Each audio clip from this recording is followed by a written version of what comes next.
Happiest people, apakah kamu pernah merasakan tekanan dari orang tua di mana kamu harus memberi penghasilan kamu buat keluarga maupun saudara-saudara kamu, tapi di satu sisi kamu juga harus memberi penghasilan pada keluarga kamu sendiri. Nah, itulah yang namanya generasi sandwich. Kutip pembahasan ini dan saya akan memberi kamu tips-tips di mana kamu bisa survive sebagai generasi sandwich.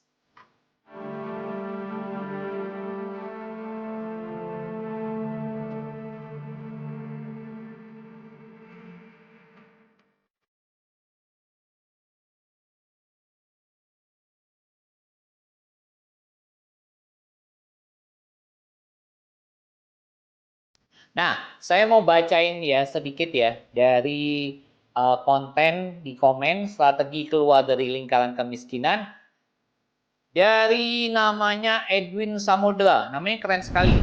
Dia berkomen gini, saya setuju kok kegigihan untuk meraih mimpi dengan pendidikan sangat penting. Tapi bagaimana ya kok kalau tertampa dengan realita bahwa sandwich gens ini harus menghidupin keluarga secara stabil sehingga buat melangkah jauh mencari ilmu baik orang tua maupun saudara rasanya membuat langkah semakin terasa berat. Dan saya juga ingin tanya sebagai anak apa yang harus dilakukan jika orang tua berpandangan bahwa anak adalah aset. Wow, pertanyaannya benar-benar tajam dan luar biasa kritis ya. Saya senang sekali nih dengan Edwin Samudra. Makanya saya mau memberi pandangan saya ya. Sebenarnya kalau kita sandwich generasi sandwich itu ya, atas bawahnya roti, tengahnya daging gitu ya. Kalau kita pernah makan burger ya itu sandwich sama aja. Ya, kurang lebih gambarannya seperti itu. Nah, buat kamu yang merasa di posisi seperti itu, saya mau katakan, pertama, kamu akan menjadi satu pribadi yang tangguh. Sebenarnya kalau kamu masih muda, kamu udah mengalami situasi seperti ini. Saya bisa yakin sih, kalau kamu jalannya lurus, kan kamu rajin, dan kamu juga hidup benar, kamu pasti akan jadi orang sukses. Minimal di keluarga kamu. Kamu akan dihormatin. Kamu akan diseganin oleh teman-teman kamu.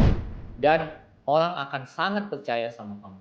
Jadi, sandwich generation, mungkin untuk para milenial sekarang, mungkin yang umurnya di bawah 30, saya kasih tahu, kalian tuh punya bakat buat sukses.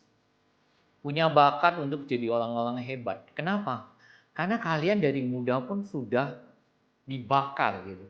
Istilahnya kalau orang bilang emas kalian tuh bisa jadi emas 24 karat. Kenapa? Kalian udah dibakar gitu. Sehingga emas apa sih yang membedakan emas 20 karat, 30 karat sama 24 karat? Itu karena kandungannya. Kalau emas 24 karat artinya nggak ada lagi kandungan besi, nggak ada, benar-benar emas murni gitu orang bilang. Nah, kamu yang generasi sandwich itu udah dibakar di dalam istilahnya tungku gitu loh. Tungku kehidupan kamu udah. Nah, sekarang apa yang harus kamu lakukan? Nanti setelah ini saya akan kasih tips-tipsnya gimana cara kamu bisa survive dan gimana bisa kamu tuh menjadi orang pribadi yang sukses. Yang penting asal kamu hidup benar, lurus, bisa dipercaya orang, punya loyalitas, kesetiaan, percayalah, kamu akan jadi orang sukses. Tadi, pertama, kamu adalah pribadi yang tangguh. Kedua, percayalah bahwa rezeki itu Tuhan yang akan bukain buat kamu. Asal kamu setia sama keluarga kamu, sama orang tua kamu, bahkan sama saudara-saudara kamu, percayalah Tuhan juga tidak akan pernah tidak akan diam. Tuhan yang tidak akan pernah diam sama kamu. Tuhan pasti akan buka rezeki buat kamu. Ya. Itu yang kedua. Yang ketiga apa? Kamu itu sudah memberi manfaat. Kalau tadi dibilang, tadi ya saya baca ya. Dan saya juga ingin tanya sebagai anak, apa yang harus lakukan jika orang tua berpandangan saya anak adalah aset. Ya benar, memang anak itu adalah aset. Kan kita ini aset buat keluarga kita. Makanya kita harus berbakti. Jadi makanya berbanggalah kamu. Kalau kamu tuh dianggap aset, artinya kamu dianggap penting di dalam keluarga itu. Dan memang kalau orang tua kamu mengharapkan sama kamu, ya benar. Ya, orang tua udah kasih kita kehidupan. Beliin kita susu, hidupin kita, mereka bayar harga buat hidupin kamu. Bahkan mungkin mereka yang mungkin ya, yang mereka makan sehari 3 kali gara-gara kamu dia makannya sehari sekali loh. Bahkan mungkin dia juga kadang puasa gitu. Demi apa? Buat kamu hidup. Jadi kamu aset, ya emang benar. Ya, jangan kecil hati, memang kamu aset. Saya kan kayak orang bilang tuh, orang tua bilang apa? Saya berinvestasi pada anak saya. Ya, investasi itu artinya apa? Ya kamu aset lah. Nanti kamu harus berbakti, gitu. Kan? Berbakti. Ya, jadi kamu tuh aset. Nah, kamu lakukan apa? Berbakti. Ya, kalau kamu bisa kerja, ya kamu memberi penghasilan kamu sebagian buat orang tua kamu. Kan kita balikin aja. Nah, coba kamu balikin kalau suatu saat kamu yang jadi orang tua. Dan di mana kamu sudah mungkin tidak bisa sanggup memberi penghasilan. Siapa yang kamu harapkan yang memberi penghasilan? Kalau kamu sudah tidak bisa menghasilkan. Anak kamu kan? Jadi, kamu aset kan? Ya, jadi kita harusnya, maksud yang aset itu adalah berbakti sebenarnya. Ya. Nah, tipsnya ya, bagaimana? Tadi kan kamu udah lihat, kamu adalah pribadi yang tangguh, Tuhan pasti buka jalan buat kamu, dan kamu memberi manfaat yang luas buat keluarga kamu, minimal gitu ya. Untuk saudara, saya pernah dengar cerita ya, ada orang waktu ditanya gitu sama seorang ibu gitu di kereta gitu, apa yang paling membanggakan dalam hidupnya. Dia bilang gini, anak saya petani, yang nomor 1, yang kedua dokter, yang ketiga dokter. Saya paling bangga sama anak saya yang pertama. Oh ya? Kenapa? Orang tanya. Kenapa bukan anak kedua, anak ketiga yang jadi dokter hebat gitu? Ibu itu bilang gini, karena anak pertama saya, makanya anak kedua, anak ketiga bisa jadi dokter yang hebat. Karena dia mengorbankan, dia nggak pergi kuliah, dia mengerjakan sawah peninggalan bapaknya, sehingga anak kedua dan anak ketiga bisa jadi orang hebat sekarang ini. Karena anak pertama yang berkorban, bapaknya meninggal, dia yang nerusin sawahnya, anak-anak yang kedua ketiga, mereka tidak pergi sawah, mereka bisa lanjutin kuliahnya, mereka bisa berkuliah, mereka bisa jadi orang hebat, jadi dokter. Dia bilang anak-anak yang kedua dan ketiga itu menjadi gelarnya master semua mereka. Dan jadi orang hebat. Karena apa? Karena ada anak pertama yang mengorbankan pendidikannya, dia nggak pergi kuliah, dan dia kerja langsung. Dan itu menghasilkan. Ibunya hidup, adik-adiknya bekerja, jadi orang sukses semua. Dan mereka sangat akrab sekali, sangat akrab. Mamanya bisa berbangga pada anak nomor pertama. Mamanya lebih berbangga pada anak pertama, bukan anak kedua, anak ketiga. Ya, ya bukan berarti dia nggak sayang, cuman dia melihat pengorbanan anak pertama yang menghidupin adik-adiknya. Nah, itu loh Edwin Samudra. Ya, kamu aset yang berharga buat keluarga. Kamu pegang itu, kamu aset yang berharga, sangat berharga kalau gitu. Jangan berkecil hati. It's okay. Nah, bagaimana cara kamu sekarang bisa survive ya? Saya ajarin.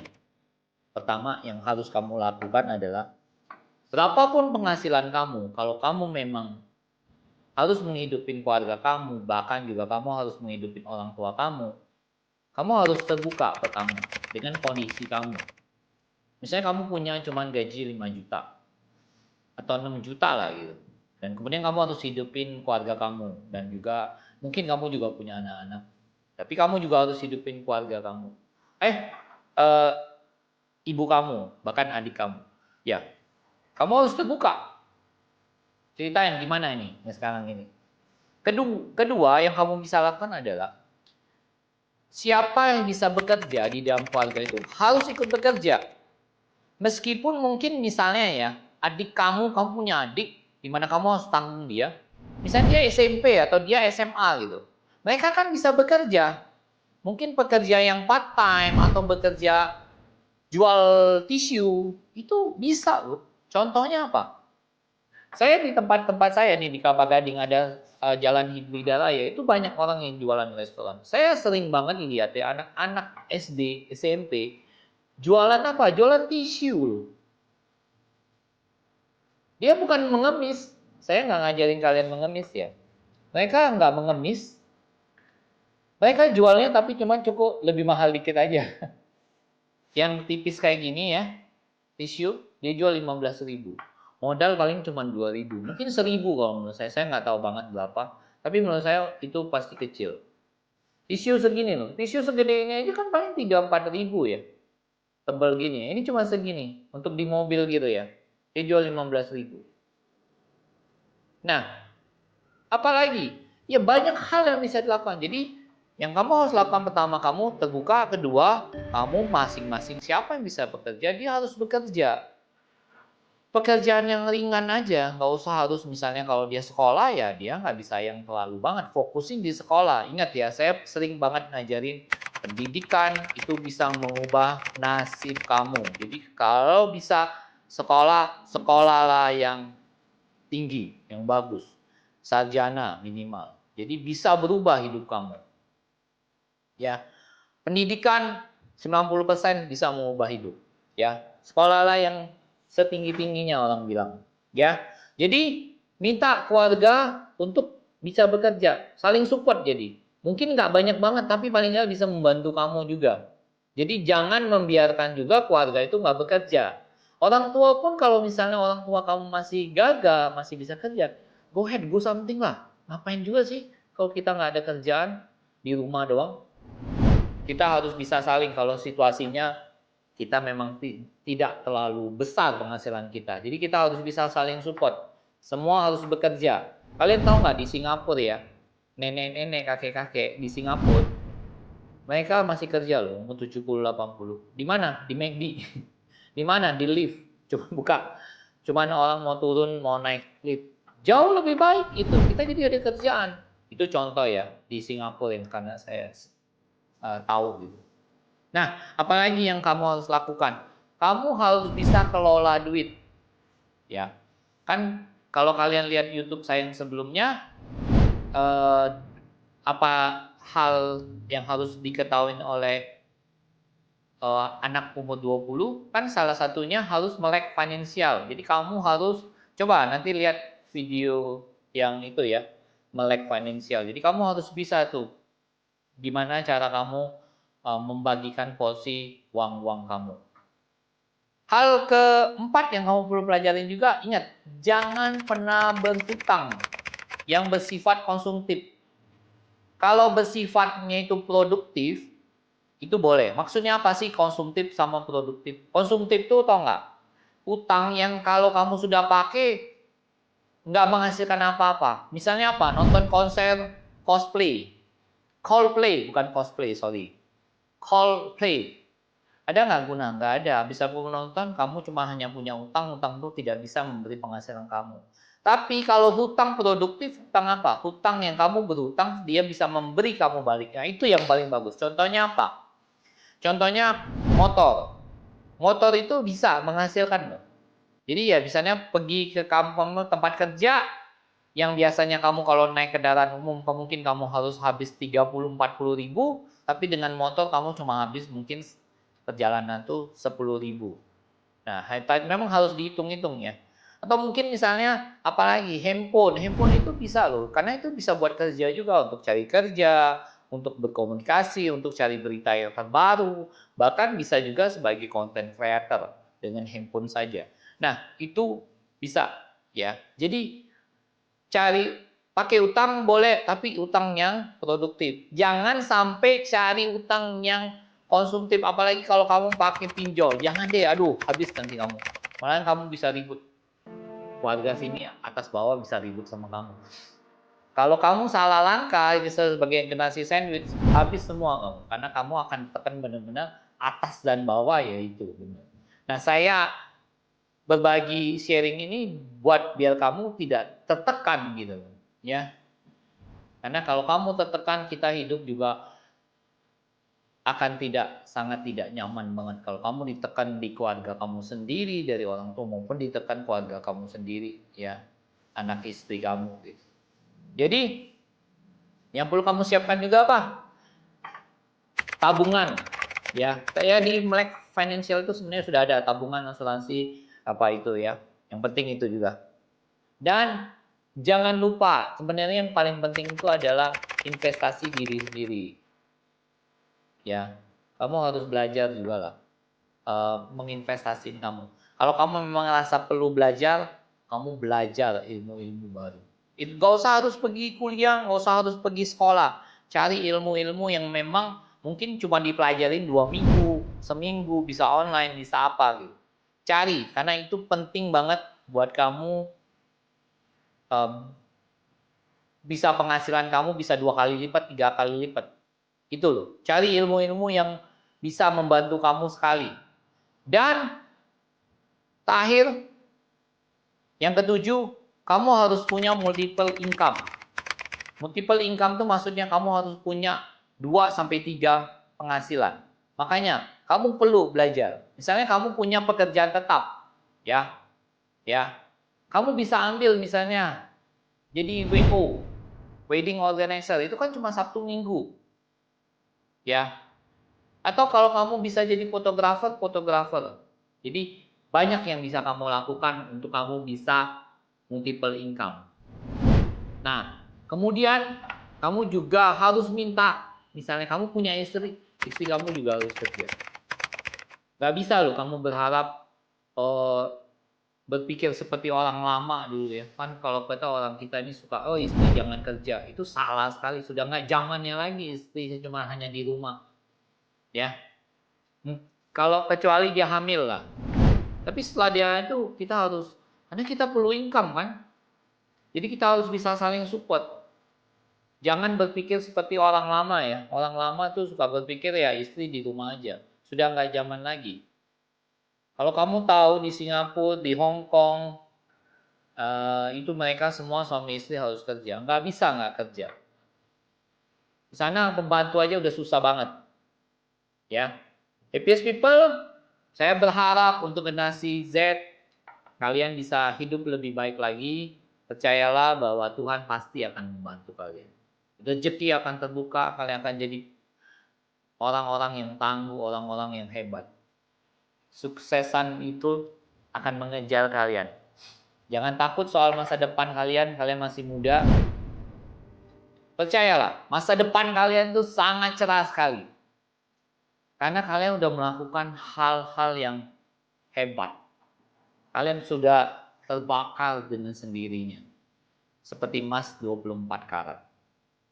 Sampai jumpa di inspirasi selanjutnya. Jangan lupa subscribe, like, dan komen ya.